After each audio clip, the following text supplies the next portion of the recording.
హైదరాబాద్ పాత బస్తీలోని బహదూర్పుర పిఎస్ పరిధిలో కారు బీభత్సం సృష్టించింది. అతివేగంగా వచ్చిన ఒక కాల్ సెంటర్ వాహనం నియంత్రణ కోల్పోయి సిమెంట్ డివైడర్ను బలంగా ఢీకొట్టింది. ఈ ఘటనలో 4 వ్యక్తులు తీవ్రంగా గాయపడ్డారు.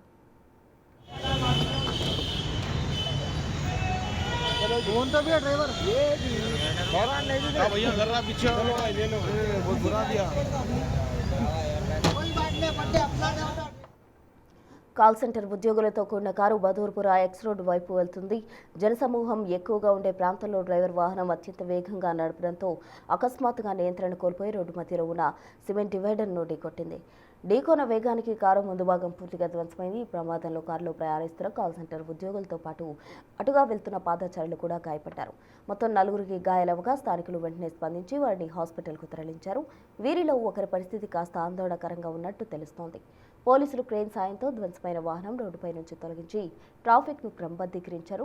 అతివేగంగా కారు నడిపిన డ్రైవర్పై కేసు నమోదు చేసి దర్యాప్తు చేస్తున్నారు.